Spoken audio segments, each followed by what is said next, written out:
کہتے ہیں ذوالحجہ شروع ہونے والا ہے. تو اللہ نے سبحانہ تعالیٰ نے دیکھیں کیا رحمت کر دی. اب یہی نہیں صرف حاجیوں کے لیے رکھا کہ صرف انہیں کو انعام ملے، نہیں، یہ تو پوری امت کے لیے اللہ نے بخشش کے دروازے کھول دیے.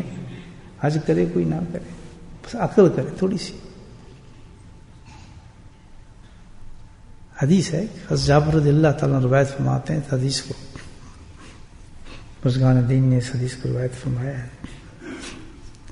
کہ اللہ کے نبی صلی اللہ علیہ وسلم نے ارشاد فرمایا کہ دنیا کے دنوں میں، دنیا سارے جتنے ہمارے دن اللہ نے دیے ہیں، دنیا کے دنوں میں سب سے افضل ترین جو دن ہے یہ ذی الحجہ کے 10 دن ہے.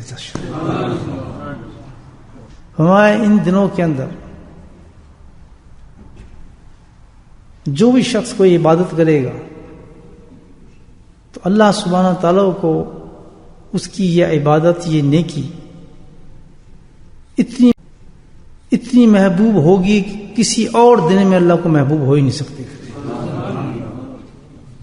محبوب ترین اللہ کو ہوگی اس پورے سال نکالنے کی طرف. اور جو اس میں انسان کو نیکی کرے گا، عبادت کرے گا، اللہ کہتا ہے اس سے زیادہ مجھے کوئی آدمی محبوب نیکی نہیں دے سکتا، مجھے نہیں پہنچا سکتا.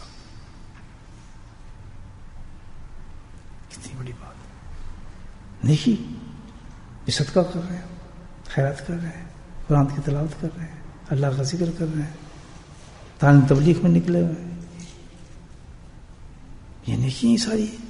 نوافل پڑھ رہے ہیں، نماز پڑھ رہے ہیں، ان کی تو ڈھیر ہی ہیں نیکیوں کی، تسبیحات کر رہے ہیں. اللہ نے تو نیکیوں کی تو کوئی ڈھیر لگا دی. جو بھی چھوٹی سے چھوٹی آدمی کوئی اس وقت نیکی کرے گا ان 10 دنوں کے اندر فرمایا، اللہ تعالیٰ کہتے اس سے زیادہ محبوب میرے پاس کوئی اور چیز نہیں آ سکتی. اس 10 دن کے اندر کوئی شخص اگر ایک روزہ رکھتا ہے تو اس کا ثواب بتایا جا رہا ہے کہ پورا 1 سال کے روزہ رکھنے کا ثواب ہے. پورا 1 سال. تو یہ 10 دن آدمی روزے رکھ لیں، مجھے بتائیں آپ کتنا زبردست ثواب ہو جاتا ہے اس کا. 30 سال کے روزوں کا ثواب مل جاتا ہے. ان راتوں میں عبادت کرے گا، ان راتوں میں جو عبادت کرے گا تو فرمایا اس کو ہر رات کا ثواب لیلۃ القدر کی برابر دیا جائے گا. انا انزلناہ فی لیلۃ القدر. اس لیلۃ القدر کے لیے ہم نے کیا کچھ کیا تھا، ذرا پیچھے جا کے دیکھیں. رمضان میں کتنی کوششیں کی، کتنی دعائیں مانگی، کتنے مجمع لگائے تھے. آپ دیکھیں اللہ نے نہیں بتایا کب ہے لیلۃ القدر. جو شروع کرایا ہمیں کس سے پتہ ہی نہیں کب آ رہی ہے نہیں آ رہی. اور کتنی کوششیں شروع سے تلاش کرنا، یہ کرتے تھے نا محنت، پتہ ملی نہیں ملی یا نہیں ملی.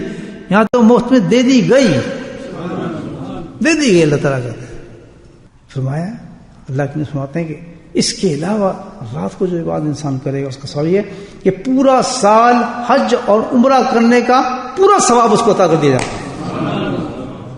یعنی ایک رات میں جا کر ٹوٹی پھوٹی عبادت کی، عبادت کی ٹوٹی پھوٹی عبادت جو کر سکتے تو کتنا ثواب کہ جیسا ایک رات کو میری اتنی قیمتی ہوگی کہ پورا سال جو آدمی حج اور عمرہ کرتا رہا. یہ حدیث کے لفظ پورا سال اللہ اکبر جو حج عمرہ کرتے رہو اس کا ثواب ایک طرف، اس رات کے اندر جا کر تھوڑا سا عبادت کرنے کا ثواب